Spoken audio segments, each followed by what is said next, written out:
ఈ శుభదినాన మనందరం ఇలా కలుసుకోవడం చాలా ఆనందంగా ఉండింది.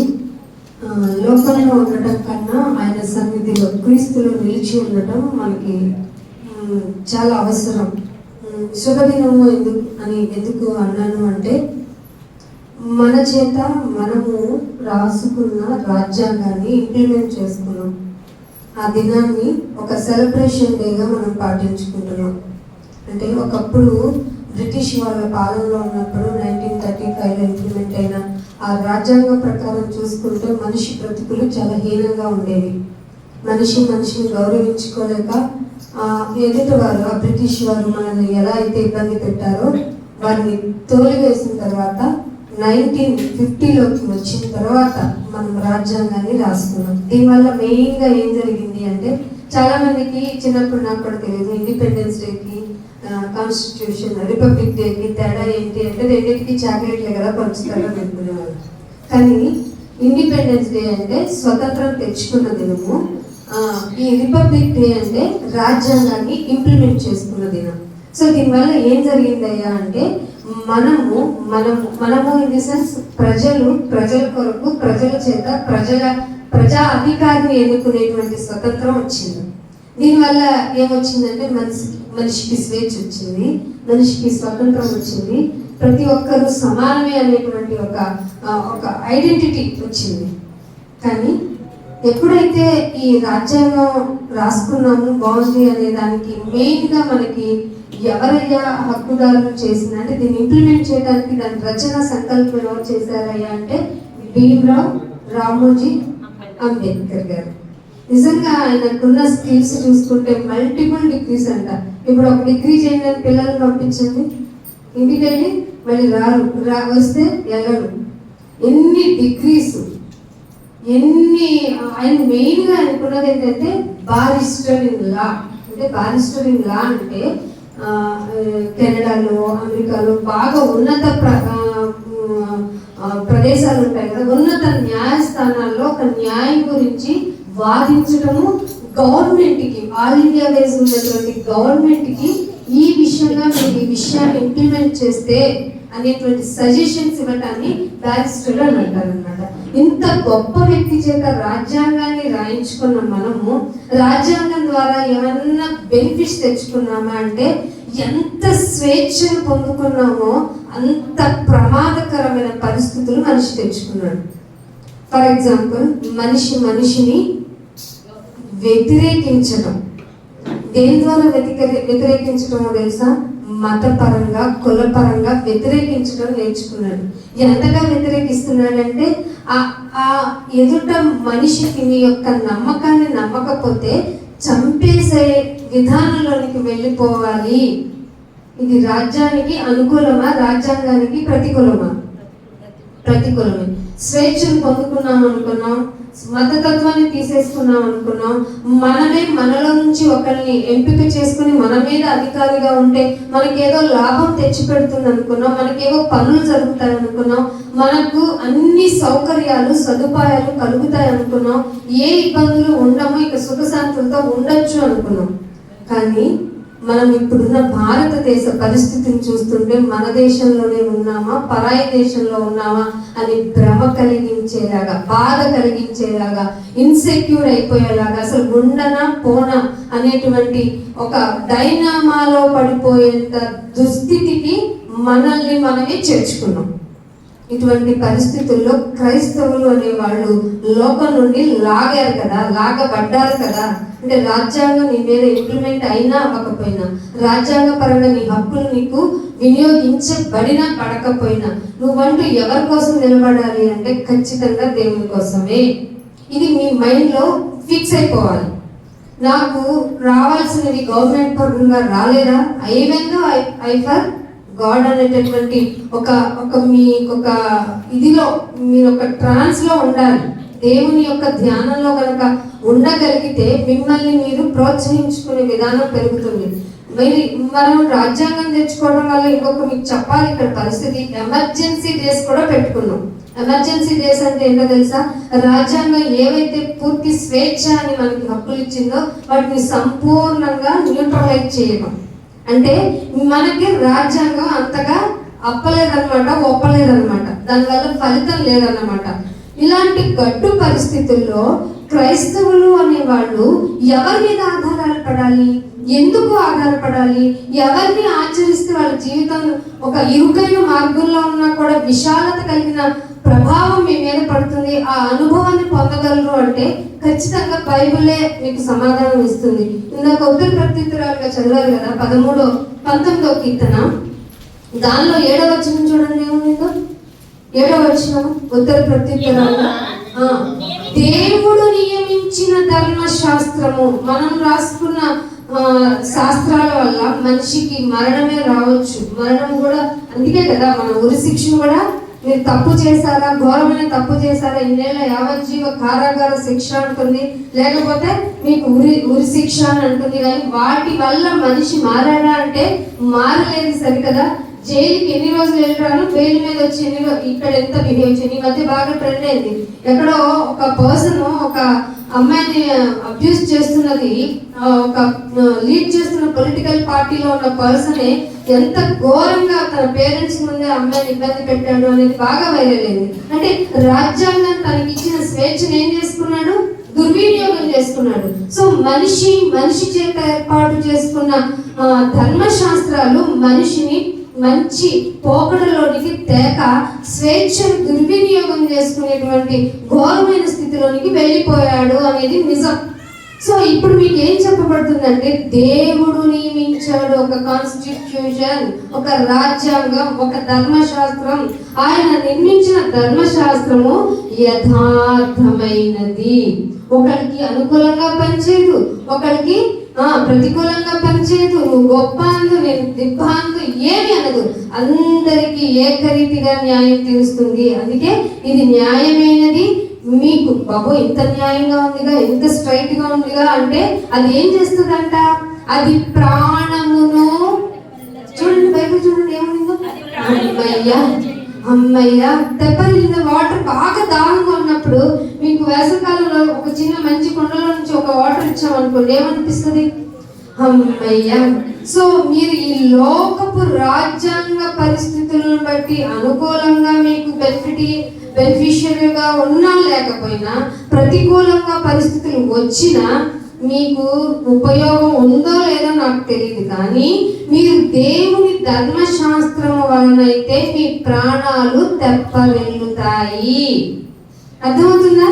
సో మీరు ఈ ధర్మశాస్త్రాన్ని మీరు దగ్గరగా ఎంత బాగా పెట్టుకుంటే, మీ మనసులోకి ఈ మాటల్ని ఎంత బాగా చొప్పించుకుంటే, ఈ ధర్మశాస్త్రము దేవుని చేత ఇయ్యబడింది కాబట్టి ఆ మాటలు మీ హృదయాల్లో ధ్యానించుకుంటూ ఉంటే మీ ప్రాణము తెప్పరిల్లుతుంది. ఇంకేమంటున్నాడు, యెహోవా శాసనము నమ్మదగినది. మనం కోర్టుకి దగ్గరికి వెళ్ళినప్పుడు అక్కడ ఉన్న పర్సన్స్ ని ఎన్ని రోజుల నుంచి వస్తున్నారంటే, ఇన్ని వాయిదాలు పడ్డాయి, అన్ని వాయిదాలు పడ్డాయి, నాకు న్యాయమే జరగటం లేదు అనేటువంటి విషయాలు మనం వింటున్నాం, చూస్తున్నాం న్యూస్ లో. కానీ దేవుడిని కనుక, దేవుడి ధర్మశాస్త్రాన్ని కనుక మనం నమ్ముకుంటేనంట అది నమ్మదగిన దానిగానే ఉంటదట. ఇంకేమంటున్నాడు, బుద్ధిహీనులకు కూడా. చాలా మంది శిక్ష పడిన తర్వాత జైలుకి వెళ్తారు కదా, తిరిగి వచ్చి ఏం చేస్తారు, బెయిల్ మీద వచ్చి పెరియల్ మీద వచ్చి ఏం చేస్తారు, ఎవరైతే తన మీద కేసేసారో వాళ్ళని చంపేస్తారు. చంపేసిన దాఖలాలు ఉన్నాయా లేవా? అయితే ఈ దేవుని యొక్క ధర్మశాస్త్రాన్ని కనుక బుద్ధిహీనులు కూడా పాటిస్తే ఏమవుతుందంట, అంటే మనం బుద్ధిహీనులు అయితే ధర్మశాస్త్రం మనకేమిస్తుంది, జ్ఞానం ఇస్తుంది. అందుకే 13వ వచనంలో ఏమంటున్నాడు చూడండి, 11వ వచనం చదవండి ఫస్ట్. వాటి వలన ఈ సేవకుడు, మనము పెట్టుకున్న constitutional rules section so and so వల్ల మనిషి భయపడటం కాదు కదా, నేను చంపి జైలుకైనా వెళ్తాను కానీ అంటున్నాడు, కానీ నేను చంపకుండా ఉండను అంటున్నాడు. అంటే మనిషి తెచ్చి పెట్టుకున్న రూల్స్ వల్ల మనిషిలో ఏమొచ్చింది, మూర్ఖత వచ్చింది. కానీ ఇక్కడ ఏమంటున్నాడు, నీ యొక్క ధర్మశాస్త్రపు యొక్క మాటలు నీ సేవకుడు వింటే హెచ్చరిక, అలర్ట్, అమ్మో ఉండకపోతే, ఆయన చెప్పినట్టు ఉండకపోతే, ఆయన చెప్పినట్టు నేను బ్రతకకపోతే నా జీవితానికి మనుగడే లేదు అనేటువంటి ఒక భయము నీలో కలుగుతుంది. ఇది మంచిదా, అది మంచిదా, ఇది మంచిదే అయి ఉండొచ్చు, కానీ దానివల్ల అందరికీ సమన్యాయం జరగలేదు. ఇది నిజం. ఎప్పుడైతే దేవుని ధర్మశాస్త్రమును కనుక నువ్వు పాటిస్తే నువ్వు హెచ్చరిక నందుతావు. వాటిని గైకొనటం వలన నీకు ఎక్కువ ప్రాఫిట్ అంట. మనకు కావాల్సింది ఇదే కదా, లాభం కాదండి. అధిక లాభం వస్తుందా? మామూలు లాభం కాదు, అధిక లాభం కలుగుతుందట. దేవుని యొక్క మాటల్ని హృదయంలో పెట్టుకొని వాటిని పాటించడం వల్ల నువ్వు ఇంత నేర్చుకుంటే లోకంలో ఉన్న వాళ్ళకి ఏం చెప్తావు?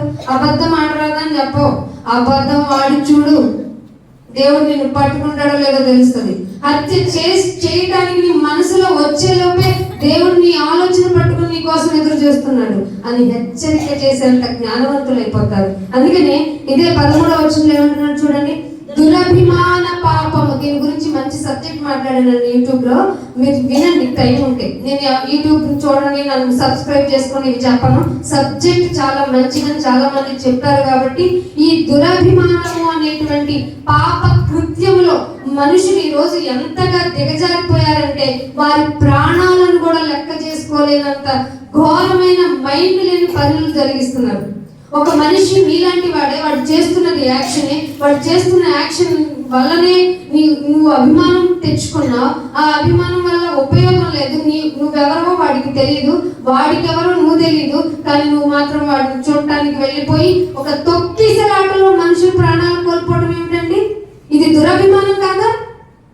దేవుని న్యాయమైన శాస్త్రం, న్యాయంతో కూడిన ఈ సెక్షన్ నీకేం చెప్తుందో తెలుసా? దురభిమాన పాపములో పడకుండా నీ సేవకుని ఆపేస్తుంది. సేవకుడు అంటే మనమే. మనం ఏ మనిషి పట్ల అభిమానాన్ని పెంచుకోకూడదండి. ప్రతి మనిషి పాపం అనే దాసం క్రింద పడిపోయాడు, చిక్కుపడిపోయాడు. ఒక్కడు లేడు. ఎందుకు మనిషికి అభిమానం పెంచుకుంటాం? నీలాంటి వాడే, నాలాంటి వాడే. వాడు యాక్షన్ చేసి గొప్పవాడయ్యాడు, వాడు పొలిటికల్ లో వెళ్ళి వాడు కొంతమంది హైలైట్ అయ్యారు. కానీ నీకు నాకు జరిగిన న్యాయం ఏమిటి? నీకు నాకు జరిగిన మంచి ఏమిటి? లేదు సరికదా, నీకు ప్రయాస పెరిగింది. దాన్ని పాపం అంటుంది బైబిల్. దురభిమాన పాపంలో పడకుండా నీ సేవకుని ఆపుము, అసలు అలాంటివి నన్ను ఏలనీయకుము. జ్ఞానం కదండి ఇది? జ్ఞానం కాదంటారా? ఒక ఫ్యామిలీ ఫస్ట్ షోకి వెళ్ళిపోయి భార్యను పోగొట్టుకున్నాడు, ఇంకా కొడుకు తన ప్రాణాలు తన చేతిలోకి రాలా. వాడు ఎంత ఘోరంగా బాధ అనుభవిస్తున్నాడో. నాకు నష్టపరిహారం చెల్లించలేదని ఏడుస్తాడేంటి? నేను చేసిన తప్పని రియలైజేషన్ రాలేదు. బుద్ధిహీనుడు కనుక. ఏదైతే న్యాయమైనదో యథార్థమైనదో నీ మనసును తెప్పరిల్ల చేసేదో దాన్ని గనుక నువ్వు పాటిస్తే నువ్వు ఎంత బుద్ధిహీనుడో తెలుస్తుంది. అందుకే అంటున్నాడు, వాటిని నన్ను ఏలనీయకపోతే ఏం జరుగుతుందయ్యా అంటే, అప్పుడు నేను యథార్థవంతంగా ఉంటాను. ఇది కదా రియల్ కాన్స్టిట్యూషన్. ఇంప్లిమెంటేషన్ అంటే ఇలా ఉండాలి కదా, మనిషి హృదయంలో నుంచి రావాలి మార్పు. ఒక పోలీసు పెట్టిన మారడు మనిషి, ఒక సెక్షన్ పెట్టిన మారడు మనిషి, ఒక తుపాకీ పెట్టిన మారడు మనిషి. మారాలి అంటే హృదయం మారాలి. ఆ హృదయమే ఘోరమైన వ్యాధి గలది. ఆ వ్యాధిని పట్టుకున్నది దేవాది దేవుడే. ఎందుకంటే మనిషిని సృజించింది దేవుడు గనుక. అర్థమైందా? నువ్వు యథార్థవంతుడైతేనే ఈ నేరాలు ఘోరాలు అనేవి తగ్గిపోతాయి. ఈ ఘోరం చేశాడని ఇంకో సెక్షన్, ఈ ఘోరం చేశాడని ఇంకో సెక్షన్, ఇలా పెట్టుకుంటూ పోతే ఫలితం ఏంటి అంటే ఫలితం శూన్యం. మనిషి మారాలంటే యథార్థవంతుడుగా ఉండాలి. ఒక స్త్రీని చూడాలంటే మోహపు చూపులో నువ్వు దొరికిపోతావన్న దేవుడు సెక్షన్ కిందకి రావాలి అందరూ. ఆ సెక్షన్ కిందకుంటే అమ్మాయిని ఎలా చూడాలో బైబిల్ చెప్పింది కాబట్టి అలా చూస్తాడు. ఒక వ్యక్తిని ప్రేమించాలంటే నిన్నులా ప్రేమించు. అలా చెప్పిన వ్యక్తిని దేవుడు చూసే ఇలా నాలాగే ప్రేమించు అన్నాడు కాబట్టి ఇంకొకరికి హాని చేయాలంటే భయం పుట్టదా? ఎవరు చూస్తున్నారని భయం పుడుతుంది? దేవుడు చూస్తున్నాడని. అందుకే ఏది పాపము నన్ను ఏలనీయకుము, అప్పుడు నేను యథార్థవంతుడవుతాను. యథార్థవంతుడు అవటం వలన అధిక ద్రోహం చెయ్యను అన్నాడా లేదా బైబిల్లో? మీరు కంటిన్యూ చేయాలి. మీరు కంటిన్యూగా చూసుకోండి మాటలు. అందుకే ప్రతి ఒక్కరికి బైబిల్ మీ చేతిలోకి వచ్చింది. చెప్పబడుతున్న మాటకి, అక్కడ ఉంటున్న మాటకి, నీ మనసులో చలనేగుతున్న ప్రతి విషయానికి కనెక్టివిటీ అవుతుంది. ఎందుకంటే ఇది దేవుని మాట. అధిక ద్రోహము చేయకుండా, నిందలు పడకుండా బ్రతకగలం. ఎంత బాగుందండి ఈ కాన్స్టిట్యూషన్, ఎంత బాగుందండి ఈ రాజ్యాంగము, ఎంత బాగుందండి ఈ యథార్థపరమైన జీవితము. ఇది కదా జీవితం అంటే, ఇలా కదా బ్రతికి తీరాలి. కానీ మనుషులు లోకపరమైన విషయాల మీద ఆధారపడి తమ జీవితాన్ని సర్వనాశనం చేసుకొని ఎలా బ్రతకాలో, ఏం చేయాలో అని అడుగడుగున బాధపడుతూ, భయపడుతూ, వణుకుతూ, దిగజారిపోయి ఎంత చింతపడుతున్నారంటే ఈ రోజుల్లో సైకాలజిస్ట్ దగ్గరికి క్యూ లైన్ ఉన్నాయి తెలుసా. మేము ఈ చిన్న విషయానికి ఎంత బాధపడుతున్నాం, ఈ చిన్న విషయానికి ఎంత బాధపడుతున్నాం, మాకు ఇదిగో మమ్మల్ని ఇలా గౌరవించట్లేదు కాబట్టి నాకు డిప్రెషన్ వచ్చేసింది. ఇవన్నీ పోవాలి అంటే మనిషికి ఏముండాలి? సెక్షన్ సో అండ్ సో ఏముండాలి? మీరు ఇప్పుడు చదివారు కదా, కీర్తన 19, 11, 7, ఇంకేమున్నాయి 14 వచనాల వరకు. అందుకే అంటున్నాడు 14లో, దేవా నా ఆశ్రయదుర్గమా. ఏమంటండి? పోలీస్ స్టేషన్ కాదు, కోర్టు కాదు నీ ఆశ్రయదుర్గాలు. ఒక ఇంట్లోకి వెళ్ళి దాక్కోవటం కాదు మనం చేయాల్సింది. ఆశ్రయదుర్గము ఎవరట? ఉన్నవాడైన దేవుడు. సో నా విమోచకుడా. ఎప్పుడు ప్రే చేశారు, ఇలా మాట్లాడుకున్నారు మీ దేవునితో. నా విమోచకుడివి, నా ఆశ్రయదుర్గానివి నీవై ఉన్నావు కనుక నా నోటి మాటలు, నా హృదయ ధ్యానము, నోటి నుండి వచ్చే ప్రతి మాటను నేను పట్టుకుంటానన్నాడు కనుక హృదయంలో ఏం థింక్ చేస్తావో దాన్ని కూడా నేను ముందే కౌంట్ చేసి నీ కొరకు టైం ఇచ్చాను, చెడ్డవాడు అని తెలిసిన అన్నాడు కనుక. సో నా నోటి మాటలను, నా హృదయ ధ్యానాలను నీ దృష్టికి అనుకూలంగా ఉంచు అని బ్రతుకు స్టార్ట్ చేయాలి. ఎలా స్టార్ట్ చేయాలో తెలుసా? ఎలా స్టార్ట్ చేయాలో తెలుసా? పొద్దున్నే లేవగానే మనం చీపర్లు, కుక్కర్లు, ఇంకా మనం జెంట్స్ ఏం కావాలి, పాల ప్యాకెట్, టీ ప్యాకెట్, ఏం కావాలి అని పలోమని వెళ్ళటం కాదు. వీటికన్నిటికంటే ముందు మనం ఏం చేయాలి అంటే, నాయన నా నోటి ద్వారా వచ్చే మాట ముందు, దానికి ముందు నా హృదయంలో వచ్చే ఆలోచన అన్ని నీకు అనుకూలంగా ఉండాలి అని డే స్టార్ట్ చేయాలి. ఈ పర్పస్ లో కీర్తనలోని 5వ అధ్యాయం చూడండి. కీర్తన 5వ కీర్తన 3వ వచనం చూడండి. ఎప్పటి నుంచి స్టార్ట్ చేయమంటున్నాడు? ఉన్నవాడైన దేవా, ఉదయమున నా కంఠస్వరం నీకు వినబడును. అంటే ఏంటి అర్థం? నా కంఠస్వరం నీకు వినబడుతుందంటే ఏంటి అర్థం? బతికున్నానని అర్థం. లేకపోతే కంఠస్వరం ఎక్కడుంటే కంఠస్వరం వినపడాలి. కంఠం ఉంది అంటే ప్రాణం ఉంది, ప్రాణం ఉంది అంటే శరీరం ఉంది. కంఠానికి, శరీరానికి, ప్రాణానికి లింక్ ఉంది కాబట్టి దాని ద్వారా వచ్చే స్వరం ఎవరికి వినపడాలి? దేవాది దేవునికి వినపడాలి. నా ప్రార్థన నీ సన్నిధిని సిద్ధము చేసి, అంటే నువ్వు పొద్దున్నే ఉదయాన్ని లేవాలి అంటే ముందు నీ మాటలు, నీ హృదయపు ఆలోచనలు అన్ని వంట చేసినట్టు సిద్ధం చేయాలి. ఎవరి దగ్గర అంటే ఎక్కువ తక్కువ మాట్లాడకూడదని దేవుని దగ్గర సిద్ధము చేసి కాచికొని ఉంటాను. ఎవరు డబ్బులు ఇస్తారు, ఎవరు అప్పిస్తారు కాదు, ఎవరు నన్ను ఇబ్బంది పడుతున్నారు, ఏంటి నా బ్రతుకు అని ఏడవటం కాదు, చింతపడటం కాదు, అధికారులు విసిగించారు నాకేంటి పరిస్థితి అని ఆలోచించడం కాదు. ఉదయం లేచే ముందే నీ హృదయములో ఆలోచనలు, నోటి మాటలను దేవుని సన్నిధిని సిద్ధం చేసుకుని, నాయన సో అండ్ సో రీజను నేను నీకు విజ్ఞాపన చేస్తున్నాను, నేను మనుషులను నమ్ముకోనను. ఎందుకంటే అది నీ rule. As and so and section ప్రకారం మీరు మనుషులను నమ్ముకోవద్దని నువ్వే చెప్పావు. నేను నమ్మను, ఎందుకంటే నేను కూడా మనిషిని. ఒక మనిషి ఏ విధంగా థింక్ చేస్తాడో, అవసరమైతే ఎలా మాట్లాడతాడో, అవసరం లేకపోతే ఎలా మాట్లాడతాడో, ఆపద ఉంటే ఎలా మాట్లాడతాడో, ఆపద లేకపోతే, అవసరం లేకపోతే ఎలా మాట్లాడతాడో అన్నీ తెలిసిన మనిషినే కదా నేను కూడా. నేను మంచోడే ఆయన. సో నేను మనుషుల మీద డిపెండ్ అవ్వను. నాకంటే బాగా తెలిసిన వాడివి, నన్ను నిర్మించిన వాడివి, ఈ కోటాను కోట్ల ప్రజలను కూడా నిర్మించిన వాడివి నువ్వే కనుక వాళ్ళ మనస్తత్వాలు కూడా ఎలా ఉంటాయో నాకు తెలుసు.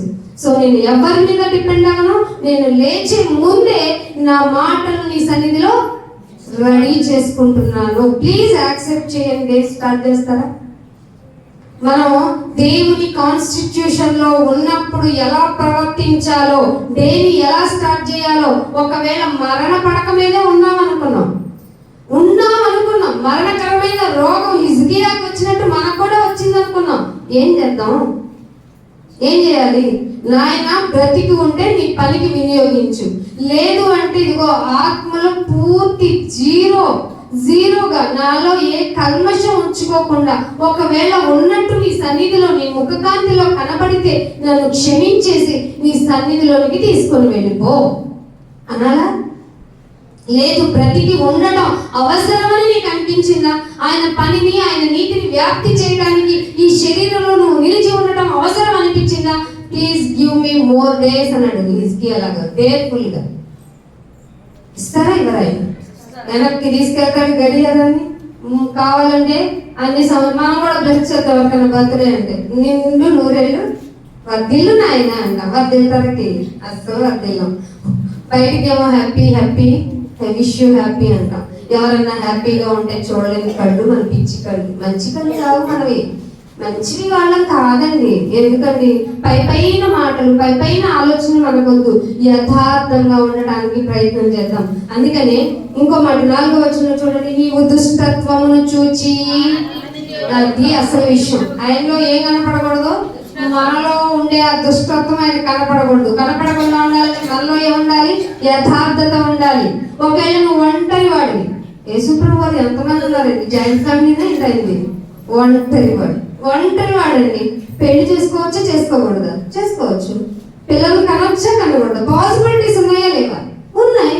తల్లిదండ్రులు ఉన్నారా లేరా? ఉన్నారు.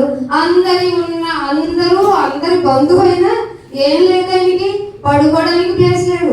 పైగా కంపారిజన్ ఎవరితోనట? నాకు కలుగు పొరియలు లేదా అంటే అంత ప్లేస్ కూడా లేదనైనా లేదు. ఆకాశ పక్షులకి మూళ్ళు ఉన్నాయి అంటే అంత లెవెల్లో ఆ చిన్న పక్షికి ఉంది, నక్కకి ఉంది, నాకు లేదు. నువ్వు నన్ను వెంబడిస్తానంటే నీకు ప్రాఫిట్ ఉండదు అని చెప్పాడు వెంబడించే పర్సన్తో. మరి నువ్వు ఎందుకు ఒంటరి దాన్ని అంటావు? నిన్ను ఒకళ్ళు ఐడెంటిఫై చేయాలంటావు, నిన్ను ఒకళ్ళు మెచ్చుకోవాలంటావు, నిన్ను ఒకళ్ళు గుర్తించాలి అంటావు. నిన్ను గుర్తించాడు దేవుడు కనుక నువ్వు ఊపిరితో ఉన్నావు కదా. నువ్వు గుర్తించాడు కనుక నీ అవయవాలన్నీ బాగున్నాయి కదా. రోగమే లేదు కదా. ఉన్న దానిలో కూడా నెమ్మదిచ్చి ఇక్కడ కూర్చోబెట్టాడు కదా. ఇంతకన్నా భాగ్యం ఉంటుందా? చెప్పండి. మీకు పిల్లల్నిచ్చి, భార్యనిచ్చి, లేకపోతే సెక్యూర్ గా ఫ్యామిలీ నుంచి ఇల్లిచ్చి, అన్ని సదుపాయాలనిచ్చి ఇక్కడ కూర్చోబెట్టి నువ్వు నా మాట విని ఆ మాట ప్రకారం ప్రవర్తించండి, అదే న్యాయంగా ఉండటం, అదే యథార్థంగా ఉండటం, అదే నా సెక్షన్ అని చెబితే మీరంతా మనసులో ఏం పెట్టుకుంటున్నారు? దుష్టత్వాన్ని పెట్టుకుంటున్నారు. ఆ దుష్టత్వం ఎక్కడి నుంచి వచ్చింది? దుష్టుడి నుండి వచ్చింది. దుష్టుడు అంటే ఎవరు? సాతాను అంటే అపవాది. వాడే ఏం చేస్తాడు? అబద్ధములకు జనకుడు. మాట్లాడితే తప్పు, మాట్లాడితే అబద్ధం. ఏం చేస్తున్నారు ఇప్పుడు? ఏం చేయట్లేదు. ఊత పదంగా అబద్ధాలు మన జీవితంలో. అంటే ఇలా కూడా ఉండకూడదు. ఎందుకంటే చిన్న వాటిలో నమ్మకంగా ఉన్నవాడే పెద్ద విషయాన్ని అప్పగిస్తే మరింత నమ్మకంగా ఉంటాడు. నువ్వు దుస్తత్వమును చూసి ఆనందించు దేవుడు కావు. ఇన్ఫాక్ట్ నీకు చెడుతనంకు నీ సన్నిధిలో ప్లేస్ లేదు. మనం చెడ్డోనైనా మనం చేర్చుకుంటాం, కానీ దేవుడు చేర్చుకోడు. పైకి అయితే ఇక్కడ మారాలి, ఇక్కడే బ్రతకాలి, మన బ్రతుకు ఇక్కడే మార్చుకోవాలి. ఇదే ఛాన్స్, ఇదే గోల్డెన్ ఛాన్స్. నేను ఎప్పుడు అంటాను, భూమి మీద మనిషి ఉన్నంత వరకు మహారాజే. ఆ విషయం కనుక మనిషి అవగతం అయితే చక్కగా తన జీవితంలో యథార్థంగా తన జీవితాన్ని గడపగలడు. ఒకవేళ ఈ భూమిని విడిచిపోయాడా, మనిషిలో యథార్థత కనపడలేదా, చెడుతనం కనపడిందా, దుష్టత్వం కనపడిందా, ఆయనని చూడలేవు. సరికదా భయంకరమైన ప్లేస్ నీ కొరకు వెయిటింగ్. చాలా జాగ్రత్తగా ఉండాలి. మనిషి ఇంప్లిమెంట్ చేసుకున్న సెక్షన్స్ నుంచి మనం ఎంతో కొంత ఇచ్చైనా బయటకు వచ్చేయచ్చు కదా, వచ్చేయచ్చు. లేదంటే ఎవరో ఇన్ఫ్లుయెన్స్ చేసినా మనం బయటకు వచ్చేయచ్చు. కానీ ఈ రాజాది రాజు, దేవాది దేవుడు, సర్వోన్నతుడైన దేవుని చేతిలో పడటమే భయంకరం. తప్పించుకోలేదు. చాలా మంది తెలియక వాడి కోరిక తీరలేదులే, ఆవిడ కోరిక తీరలేదులే, అందుకే ఇక్కడ తిరగేస్తుంది అంటున్నారు. కానీ మీరు క్రైస్తవులైన వారు very very well educated persons అన్నమాట. దెయ్యంతో పని లేదు. దెయ్యం అనగా సాతానే. అది మిమ్మల్ని చాలా ఇబ్బంది పెడుతుంది. మిమ్మల్ని ఇబ్బంది పెట్టాలి అంటే మీలాగా వీక్ పర్సనాలిటీ ఉన్న మనిషిని తీసుకుంటది. వాళ్ళ ద్వారా ప్రేరేపించబడి నువ్వు ఎలా బాధపడాలో, ఎలా ఏడవాలో, ఎలా నష్టపోవాలో, ఎలా ఇన్ఫ్లుయెన్స్ చేయబడాలో ఒక మనిషి ద్వారా ఇంకొక మనిషిని ఇన్ఫ్లుయెన్స్ చేసి మనుషుల మధ్య నరమేధాన్ని సృష్టిస్తుంది ఈ సాతాను. దాని తంత్రములను ఎరగాలి. పౌలు గారి బాధదే, దాని తంత్రము ఎరిగితే మీ భవిష్యత్తు బాగుంటుంది. ఇరుకులో విషాదం కలగజేస్తానన్న ఆ దేవుడు నీకు చల్లగా తోడుగా ఉంటాడు. అందుకని ఇంకొక మాట చూపిస్తాను. విలాప వాక్యాలు 3వ అధ్యాయం, విలాప వాక్యములు 3వ అధ్యాయం చూడండి, 22వ వచనం.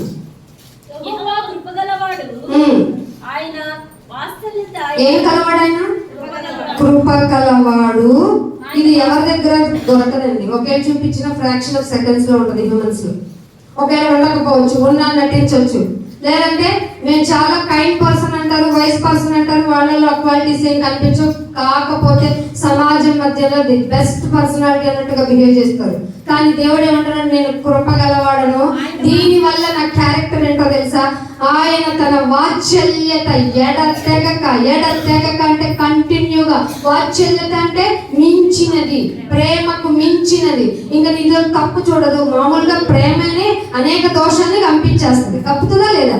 ప్రేమే అనేక దోషాలను కప్పేస్తే రాబోయే తప్పులను కూడా తెలుసుకుని వాళ్ళ హృదయ ఆలోచన కూడా ఎలా ఉంటుందో తెలుసుకున్న ఆ మహాత్ముడికి వాత్సల్యత వచ్చిందంటే ప్రేమ పూర్ణుడు కదా ఆయన. ఆ ప్రేమ పూర్ణుడట తన వాత్సల్యతను ఎడతెగక నిలుపుకుంటున్నాడట. ఎవరి మీద? మన మీద. ఎడతెగక నిలుచుచున్నది గనకే మనం చచ్చిపోలా. ఇందుకు లేచి కదా పొద్దున్నే మనం ప్రార్థన చేయాలి. నాయన ఇవాళ నేను లేచానంటే నా మీద నీ ప్రేమ చేంజ్ అయింది కదా, అంటే నన్ను మళ్ళీ ప్రేమిస్తున్నావు కదా. ఎస్టర్డే నేను ఏమైనా గొప్ప ఏంటి నాయన, ఎన్ని తప్పులు చేస్తుంటాను, నీ ఎదుట అసలు పాపం లేనోడు ఎవడన్నా ఉంటాడా, అయినా నా మీద వాత్సల్యత పెంచుకున్నావా, అయినా నన్ను ప్రేమించావా. ఈ విషయంలో తప్పిపోయానే, ఈ విషయంలో పడిపోయానే, ఈ మాట అనకూడని మాటే అనేసానే, అయినా నన్ను కాపాడావా. అసలు ఒక్కొక్కసారి నీ మీద విశ్వాసాన్ని తొడిగించుకున్నానే, త్రొట్టిల్లిపోయానే, అయిన డే ఆఫ్టర్ వచ్చి నీ ఫ్రెష్నెస్, వాత్సల్యత ఫ్రెష్నెస్ చేసుకొని అది నిరంతరము నిలిచేదాకా ఉండటం వల్ల నేను నిర్మూలమో, నేను స్మాష్ అవ్వలేదు, నేను పోలేదు, ఈ లోకంలో ఇంకా బ్రతికే ఉన్నాను. నెక్స్ట్ డే అంటే నాకు ఇచ్చేసావా. ఎంత ప్రేమనైనా నీది, ఇదేం ప్రేమనైనా, ఇదేం రూల్నైనా.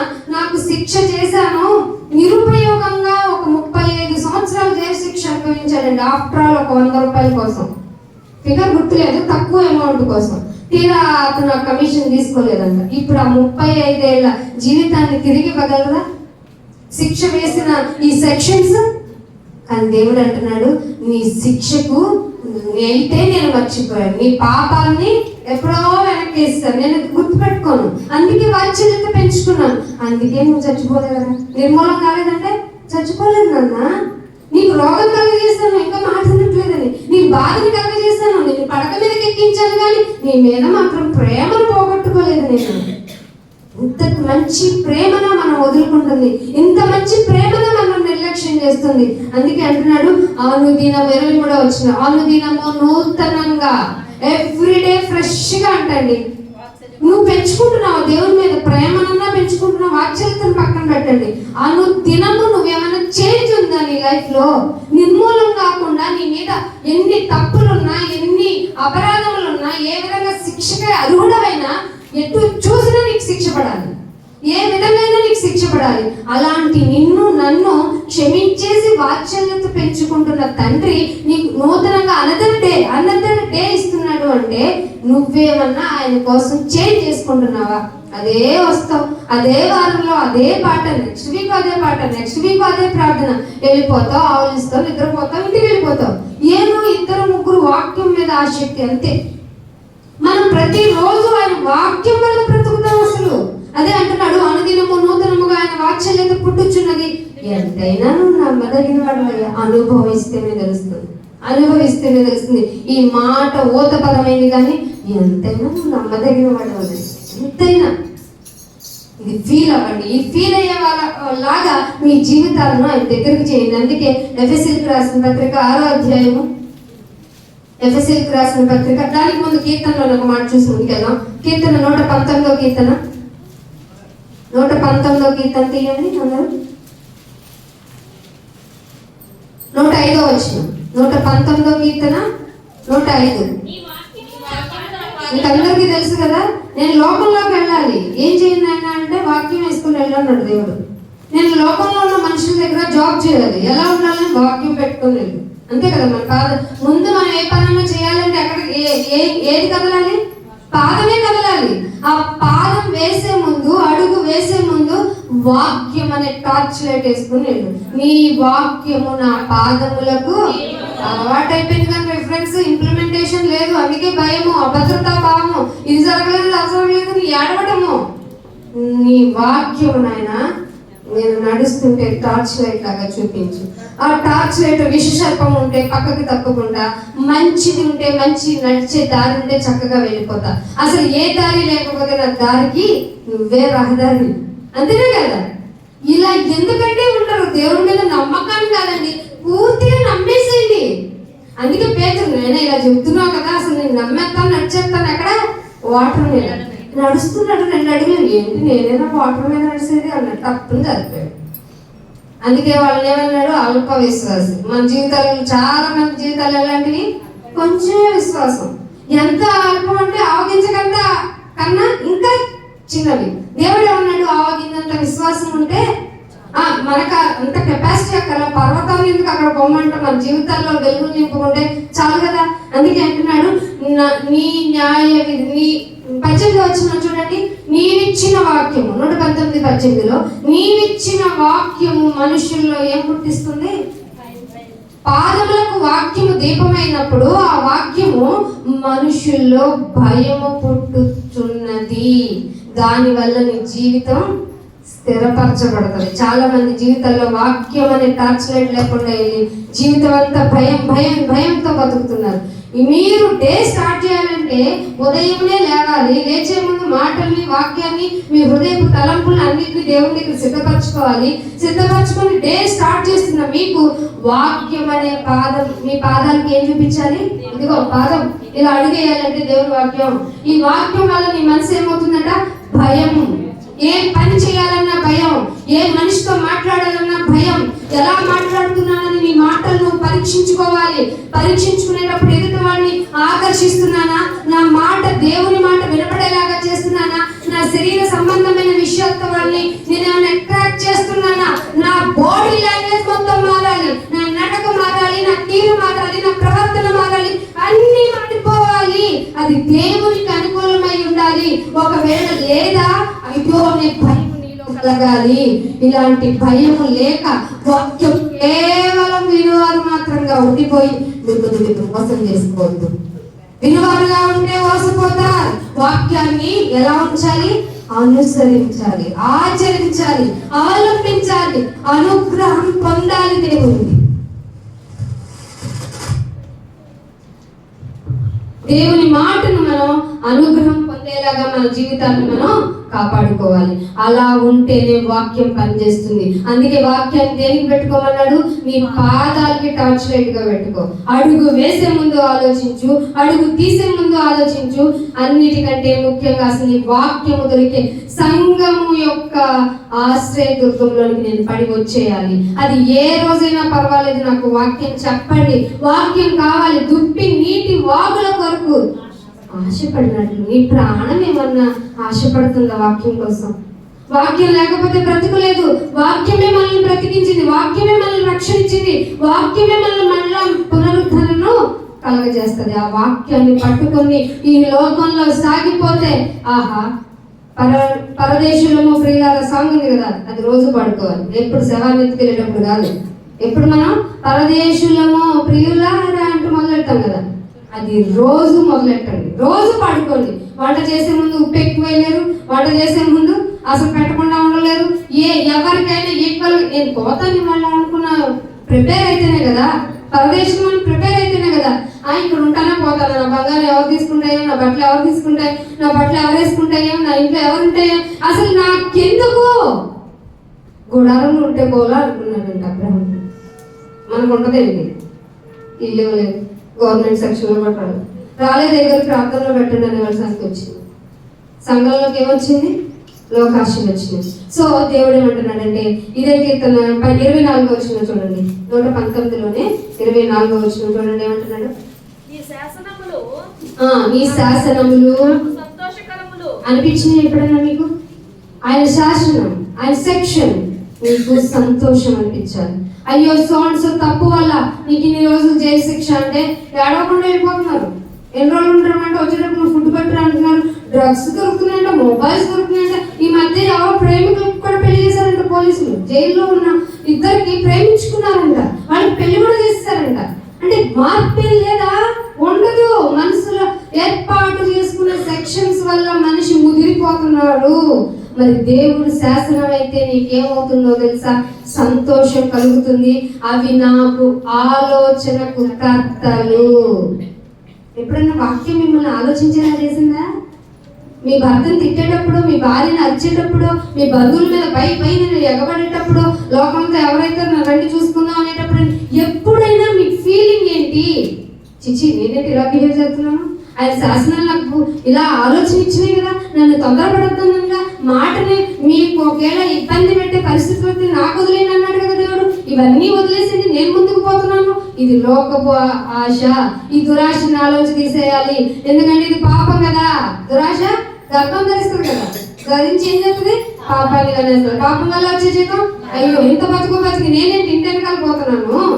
ఇన్ని సంవత్సరాలు నా ఆత్మీయ జీవితంలో నేను నేర్చుకుందేనా, నా బ్రతుకులో నా శరీరం ఇలా కుళ్ళిపోయినా సరే నేను మాత్రం దేవుడిని దూషించను, దేవుడి శాసనాన్ని దాటను అనే యోబు లాంటి జీవితం మీకేమైనా వచ్చిందా? చీకిపోయిన చర్మం, ఆ చీకిపోయిన స్కిన్ డిసీజ్ కి చిల్ల పెంకులతో గీక్కుంటూ ఉన్నాడు. భార్య ఏమనిందో తెలుసా? ఏమనింది? ఎందుకు నేను ఒకసారి దూషించేది అది పోతుంది, ఎందుకు నీకు బాధ అనేది?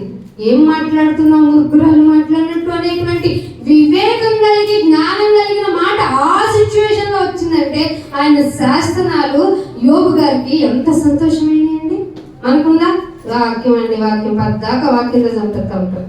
వాక్యం ఉండాలి, నీ బ్రతుకులో వాక్యం ఉండాలి, నీ బ్రతుకే వాక్యమే ఉండాలి. నీ బ్రతుకు ఎగ్జాంపుల్ ఇస్తే ఆయన శాసనం నాకు సంతోషం. ఏంటమ్మా అరవట్లేదు? ఆయన శాసనం. ఏంటమ్మా ఏడవట్లేదు? ఆయన శాసనం. ఏంటమ్మా బాధపడలేదు? ఆయన శాసనం.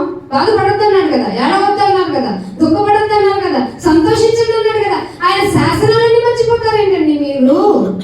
మనం మర్చిపోకూడదు. ఎల్లప్పుడూ సంతోషించండి. ఎక్కడ? మళ్ళా చెప్పదు, ప్రభువునంతే సంతోషించండి. ప్రభు ఎవరు? మన రక్షకుడు యేసుక్రీస్తు వారు. యేసుక్రీస్తు వారు అక్షరూపం ఏంటి? వాక్యమే కదా.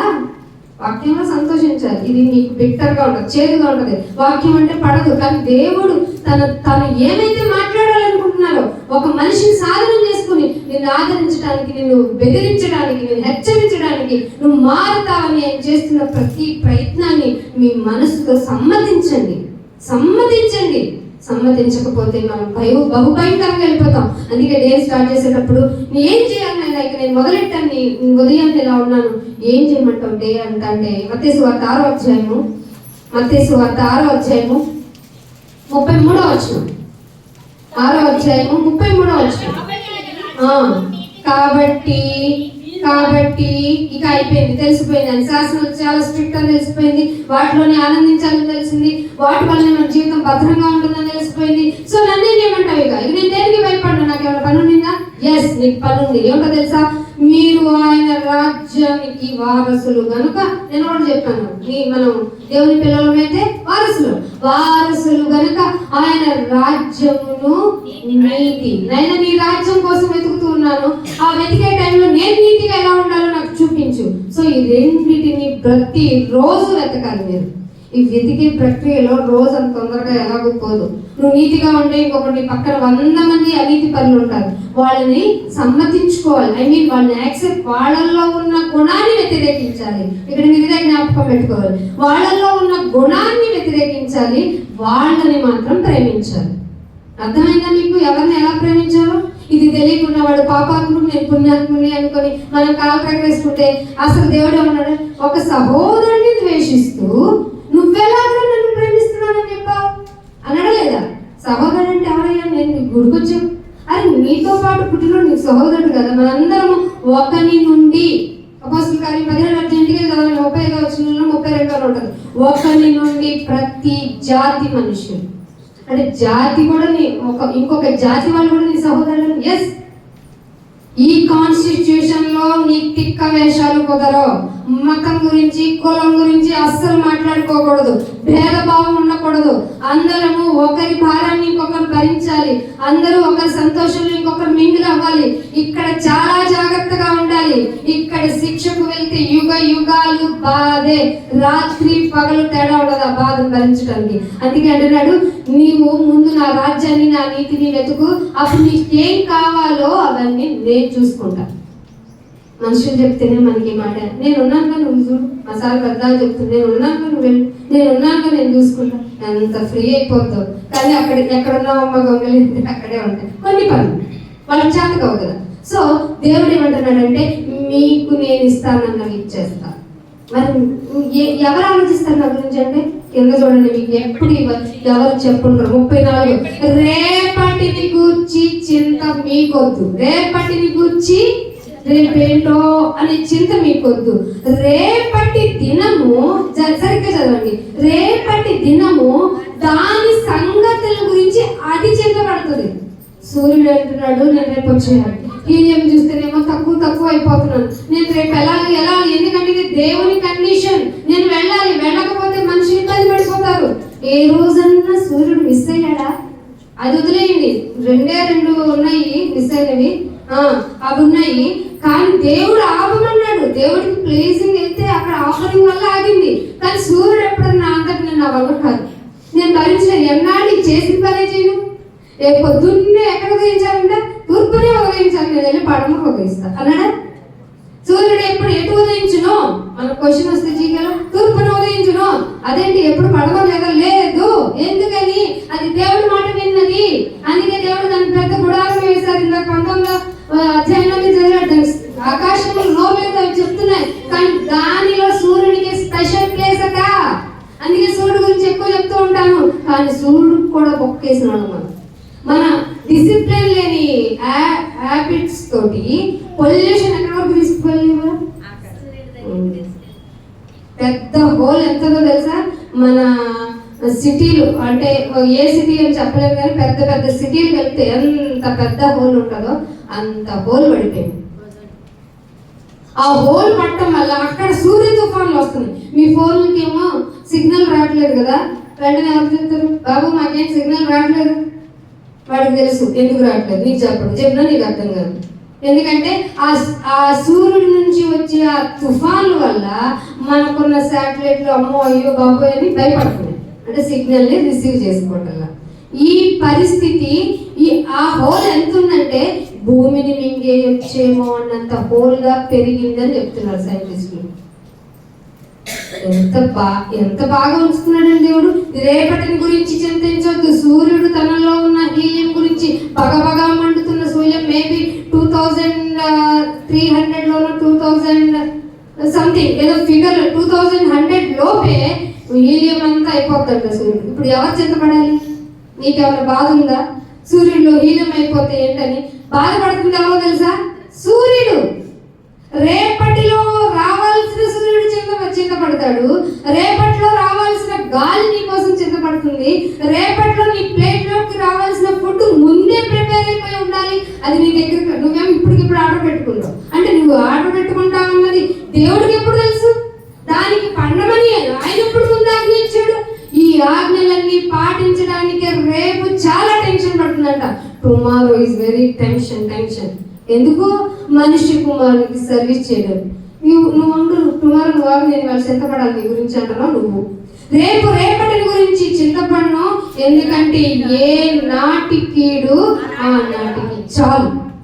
క్లోజ్ అయిపోతుంది. ఇది ఏ నాటి కీడు ఆ నాటికి చాలు అనేది చాలా పెద్ద సబ్జెక్టు. మీరు మెచ్యూర్డ్ అయిన తర్వాత ఇంకా బాగా చెప్పుకున్నాం. తర్వాత మత్తయి యాకోబు రాసిన పత్రిక, యాకోబు గ్రంథము 1వ అధ్యాయము యాకోబు గ్రంథము 1వ అధ్యాయము 5వ వచనం. ఏమడుగుతాను అయితే, మీరు మీలో ఎవరికైనా ఇల్లు లేదా, వస్త్రము లేదా, పిల్లలు లేదా, బ్యాంక్ ఉద్యోగాలు లేవా, కోర్టులో వివాదాలా, ఇంకేమడుగుతారు స్పెషల్గా చెప్పండి.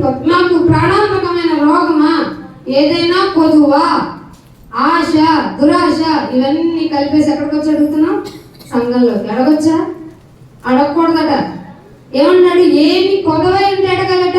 నాయన నీ శాసనాలు చదువుతున్న బుర్ర ఎడుగుతుంది కానీ ఏం అర్థం కావట్లేదు నాయన. కాసేపు నేను ప్రేమిస్తానంటున్నావు, ఇలా కూడా శిక్ష చంపేస్తానంటున్నావు, ఆ చంపేదేమో యోగివ్వాలంటున్నావు, ఏంటి నాయన నీ శాసనం అని జ్ఞానము కొదువై ఉంది నీకు, దాని గురించి అడగాలి.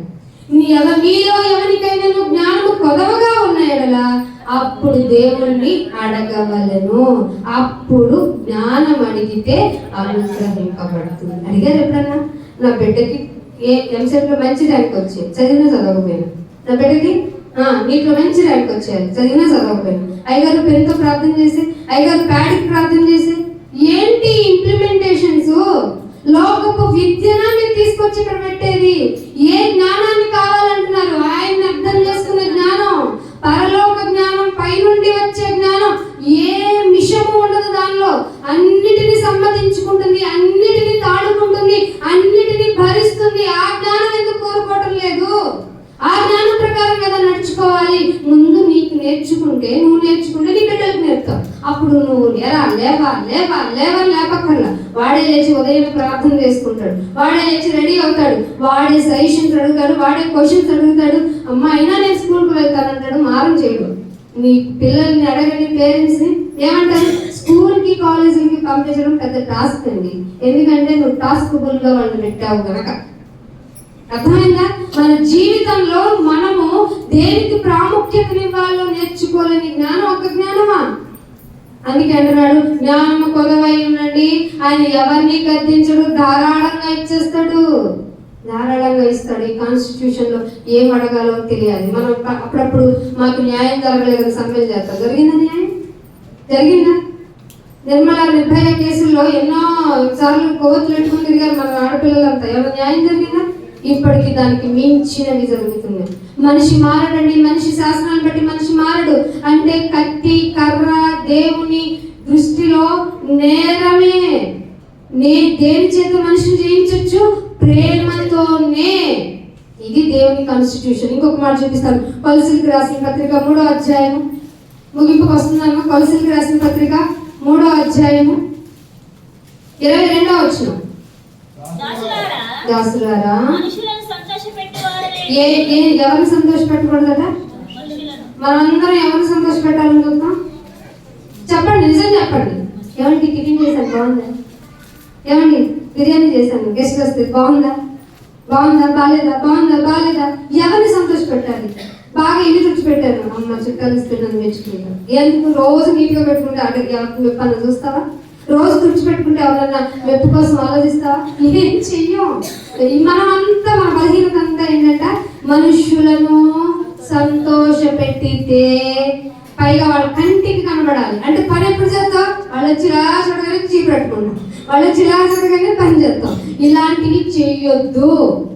స్టార్టింగ్ లో మనం చేస్తున్న పనుల్లో దేవుడు ఏం చెప్తున్నాడు తెలుసు? మీరు ఏ పని చేస్తున్నారన్నా మీరు కంటికి ఎదుట, ఎవరి కంటికి? మనుషుల కంటికి మనం చూడండి. మనుషుల కంటికి కనబడవలెనని కాక, మరి ఎవరి కోసం ఏమంటానైనా? ప్రభువునకును భయపడుచు. ఎవరికి భయపడాలి? ఆయన నా ఇల్లు శుభ్రంగా ఉండకపోతే ఇంటిని చూసి ఇల్లు చూడకున్నాను. ఆయన ముందు నన్ను చూడాలంటే ఇల్లు బాగుండాలి కదా. ఇల్లు బాగుండాలంటే ముందు నీ గురించి నాకు బాగా తెలియాలి కదా. ఇల్లుని ఎంతవరకు తుడిచిందే మరీ హైపర్గా నేను ప్రవర్తించకుండా దానిని ఎంతవరకు తొడవాలో అంతుంచి మిగిలిన మొత్తం సమయానికి నేను కేటాయించుకోవాలి. అందుకు నాకు అన్ని పరిస్థితులు అనుకూలపరచు. నేను చేయలేకపోతున్నానండి, పని చేయలేము. మరి సగం తింటాం, దానిలో ప్రోటీన్ ఎక్కువ తింటాం, ఫ్యాట్ తింటాం, బద్ధకం అన్నీ వచ్చేస్తే మనకి ఇంకెలా చేయగలం? కానీ దేవుడు అంటున్నాడు, మనుషులు సంతోషపెట్టు వారే ఉండగా వాడి కంటికి కనపడాలని కాక ప్రభువునకు భయపడచ్చు. శుద్ధాంతఃకరణ, అది ఇంగ్లీష్ లో ఏమన్నా తెలుసా? సింగిల్నెస్ ఆఫ్ హార్ట్. హార్ట్ ఇలా తెరిస్తే ఎవరో కనపడకూడదు. ఏమీ లేదు నాయన, ఇక్కడ ఎంత యథార్థంగా ఉన్నాను చూసాం నాయన. నీవే ఉన్నావు, నీవు ఉన్నావు కాబట్టి ఇంకా దేనికి ప్లేస్ లేదు. సింగిల్నెస్ ఆఫ్ హార్ట్, శుద్ధాంతకరణ కలిగిన వారై శరీరమును బట్టి. ఇక్కడికి వచ్చి నాయన మరి నువ్వు చెప్తున్నావు నేను ఉన్న శరీరంలో అంటే శరీరమును బట్టి మీ యజమానులైన వారికి అన్ని విషయాలు. మన యజమాని ఎవరమ్మా? లేడీస్ చెప్పండి, మన యజమానులు ఎవరు? మన భర్త. మన భర్తకి మనకి అందరికి కలిపి యజమానులు ఎవరు? శిరసైన వాడు యేసు ప్రభువారు, అంటే వాక్యానికి. మనము అన్ని విషయాల్లో విధేయత చూపించాలి. ఎవరైనా చెప్పినా మనం విధేయతగానే ఉండాలి, దానివల్ల పోయేదే లేదు. కాకపోతే మనల్ని వాళ్ళు తక్కువ అంచనా వేసుకుంటారు, దానివల్ల వచ్చే నష్టం ఏంటంట? నష్టం ఏమి ఉండదు. అందుకే అంటున్నాడు మీ యజమానులైన వారికి అన్ని విషయాలలో విధేయత చూపిస్తున్నారా? ఇది జ్ఞానవంతుల లక్షణం కదా, ఇది దేవుడిచ్చిన కాన్స్టిట్యూషన్ లక్షణం కదా. ఈ శాసనం మీకు భయం పుట్టించలేదా? మీ అధికారులకు మీరు లోబడాలి కదా. వాళ్ళు ఏం చెప్పినా చిరాకు పరాకు మనకి వాళ్ళలో ఉన్నాం. వాళ్ళు కూడా మనలాంటి మనస్తత్వం కలిగిన వాళ్ళే. పైగా మనం ఇంకా జ్ఞానవంతులం, దేవుని విలువ తెలుసుకున్న వాళ్ళం. మనమే ఓర్పు చూపించనే వాళ్ళకి ఎలా తెలుస్తుంది? అందువల్లే కదా మనలో డిస్ట్రిబ్యూషన్స్ వస్తున్నాయి, అందువల్లే కదా మనలో గ్యాప్లు వస్తున్నాయి, అందువల్లే మనలో ఆర్గ్యుమెంట్లు వస్తున్నాయి. ఒక మనిషి అంటే ఇంకొకరికి పట్ల సంఘంలోనే కొట్టేసుకోవడానికి భయపడలేదే. మనం జ్ఞానవంతులు అవ్వాలి, ఆయన శాసనాల పట్ల ఆనందంగా ఉండాలి. అందుకే ఒక మాట చూపిస్తాను, ఇదే 23లో ఇవన్నీ చేస్తే ఏమవుతుంది అంటే ప్రభు వలన స్వాస్థ్యము. స్వాస్థ్యం అంటే ఆస్తి, ప్రతిఫలంగా పొందు. ప్రభు వలన వచ్చిన ఆస్తి ఎక్కడన్నా పోదా? పోదు కదా. సో మిమ్మల్ని మీరు జాగ్రత్తగా మీ డేని స్టార్ట్ చేయాలి. చేసే విధంలో లాస్ట్ ఒక మాట చూపిస్తాను. ఎఫెసీయులకు రాసిన పత్రిక 6వ అధ్యాయము 11వ వచనం. ఎఫెసీయులకు రాసిన పత్రిక 6వ అధ్యాయము. మీరు లైఫ్ ఇంత బాగా ఉంటుందని ఎరిగిన మీకు సడన్ జర్క్ ఇచ్చాడు చూడండి దేవుడు. మీరు చదవమ్మ మళ్ళీ 6వ అధ్యాయం 11వ వచనంలో, మీరు అపవాది దాని తంత్రాలను బయటపెడతాడు. ఎవరికి? ఎవరైతే వాక్యంతో బాగుంటారో, వాక్యంలో ఉంటారో, వాక్యమే మాకే వాక్యము, మేము అందరం సంఘంలో ఉంటాం, సంఘ జీవితాన్ని గడుపుతాం అనుకున్న వాళ్ళకి తంత్రం వేసి పిలుస్తాడు. ఆ తంత్రాన్ని మీరు ఏం చేయాలట? ఎదిరించాలి. మీరు అపవాది తంత్రములను ఎదిరించాలంటే శక్తి కావాలి. ఆ శక్తి కావాలి అంటే దేవుడిచ్చే సూట్ వేసుకోవాలి. ప్రతిరోజు మన ఒంటి మీద మన వస్త్రాలని ఆచి తూచి అవసరమని ఇష్టంగా కొనుక్కొని ధరించుకుంటున్నామో, అలాగే అపవాది ఇచ్చిన తంత్రాలు ఎదుర్కోవాలంటే శక్తి కావాలి. ఆ శక్తికి దేవుడిచ్చిన సర్వాంగ కవచాన్ని ధరించుకోవాలి. ఏలయనగా మీరు అండర్లైన్ చేసుకోవాలి, అందరూ అండర్లైన్ చేసుకోండి. ఎవరు ఏలయనగా మనం పోరాడేది మనుషులతో కాదు. ఇప్పుడు మీరు అందరికీ విదితం అవ్వాలి. నన్ను ఎవరన్నా ఇబ్బంది పెడుతున్నా, నన్ను ఎవరన్నా తిడుతున్నా, నన్ను ఎవరన్నా హింస పెడుతున్నా, నా మీద అబద్ధ మాటలు చెప్తూ ఉన్నా, వాళ్ళు కాదు, వాళ్ళల్లో ఒకడు చేస్తాడు. అందుకే అంటున్నాడు మనము పోరాడునది శరీరులతో కాదు. ఎవడన్నా నిన్ను మాట అంటున్నాడు అన్నప్పుడు దానికి రిప్లై చేయాలన్నప్పుడు నీ నోటి నుండి ఏం రావాలో తెలుసా? తండ్రి ఇదేం చేస్తున్నారో వీళ్ళకి తెలీదు. ఇది మెచ్యూరిటీ ఆఫ్ స్పిరిచువాలిటీ. మెచ్యూరిటీకి వచ్చారు. ఏమంటున్నాడు? శరీరులతో కాదు కానీ ప్రధానులతో, అధికారులతో. అధికారులు కూడా వస్తారు నీ దగ్గరికి. నేను వద్దని చెప్పొద్దన్నానుగా, వేసినామా ఎత్తొద్దన్నానుగా అంటే ఏం చెప్పాడు ఒక మంచి భక్తులు? మీరు మమ్మల్ని హ్యాపీగా ఉంచినా పర్లా, ఉంచకపోయినా పర్లా, దేవుడు మమ్మల్ని రక్షించినా పర్లా, రక్షింపకపోయినా పర్లేదు, కానీ మా దేవుడు మాత్రం దేవుడే. ఎలా చెప్పాలి, ఎలా ఉండాలి? జ్ఞానం కావాలి. నేను చెప్తాను, నా ఇష్టం, నాకు మతం ఇచ్చింది, నాకు హక్కు ఇచ్చింది, నా కాన్స్టిట్యూషన్, నా రాజ్యాంగంలో హక్కులను మాట్లాడకండి. దేవుడు నిన్ను ఉండవన్న విధానం సాత్వికతంతో, జ్ఞానంతో, యుక్తంతో నువ్వు ప్రవర్తించాలి. డేలో నీకు వచ్చే సిచ్యువేషన్స్ ఇవి శరీరులతో కాదు కానీ ప్రధానులతోనూ, అధికారులతోనూ. అండర్లైన్ చేసుకోండి. ప్రస్తుత అంధకార సంబంధులకు లోకంలో ఉన్న నాథుడు, ప్రస్తుత అంధకార సంబంధి అయిపోయాడు ఆ నాథుడు. ప్రస్తుత అంధకార సంబంధులతోనూ ఆకాశ మండలంలో ఉన్నాడంట.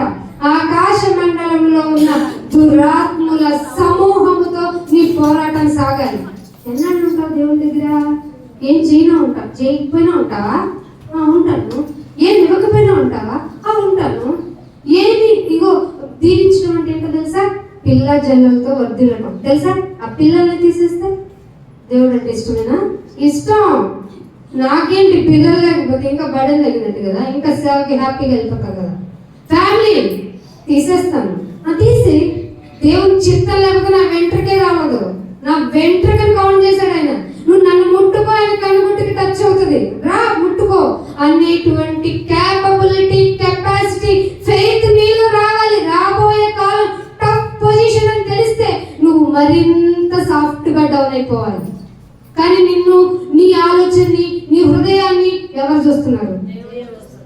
కాబట్టి మనం పోరాడినది మనుషులతో కాదు, ప్రస్తుత అంధకార సంబంధులతోనూ, ఇంకా లోకనాథులతోనూ, ఆకాశ మండలంలో ఉన్న దురాత్మల సమూహంతో పోరాడుతున్నాం.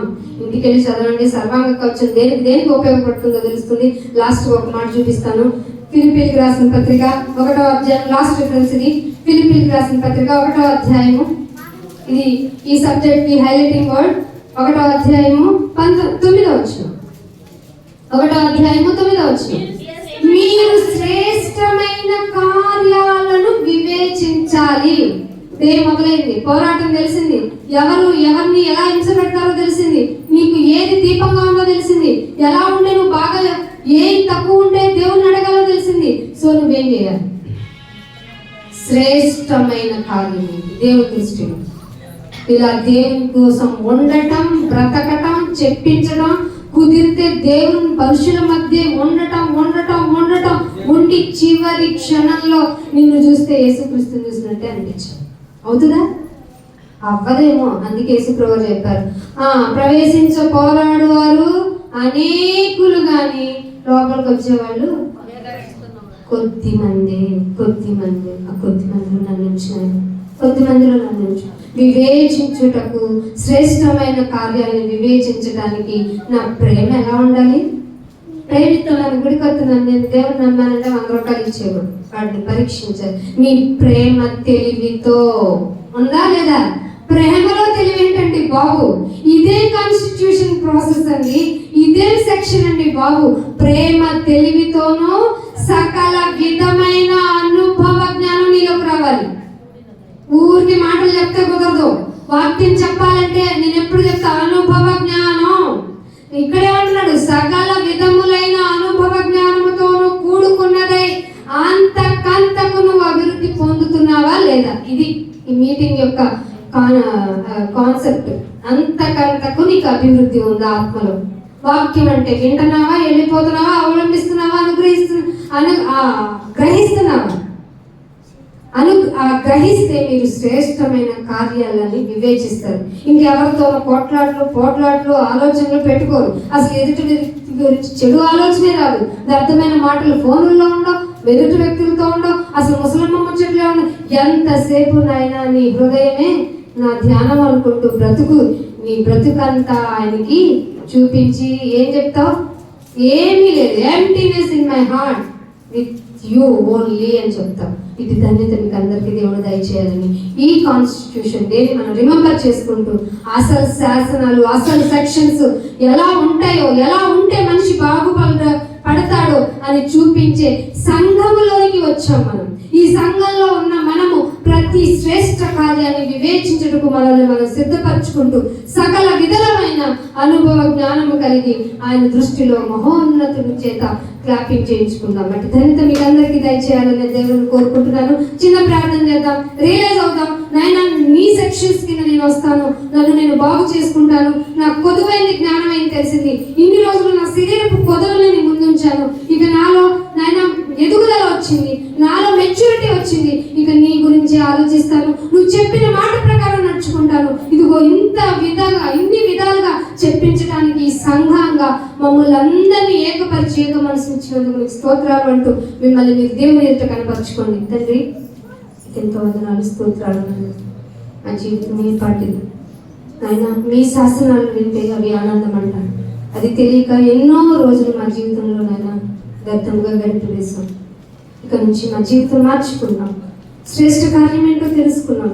ఆ శ్రేష్ఠ కార్యం నాయన చేసేటప్పుడు మేము పోరాడేది శరీరంతో కాదని తెలుసుకున్నాం. పోరాడాలంటే నాయన శక్తిమంతులు అవ్వాలి. మీరు ఇచ్చిన సర్వాంగ కవచాన్ని ధరించుకోవాలి. అందుకు ఎల్లప్పుడూ సంసిద్ధులై ఉండాలి. ఇవన్నీ తెలుసుకున్నాం. మేము ప్రతి దినము ఇలాగే మా జీవితాన్ని గడుపుకుంటాం. మమ్మల్ని సిద్ధపరచండి, మమ్మల్ని ఆయత్తపరచండి, మీ రాజ్యంలోకి చేర్చుకోండి. యేసుక్రీస్తు వారి పరిశుద్ధమైన నామం ప్రార్థన వేడుకుంటున్నాము. Amen. Thank you all of you. God bless you.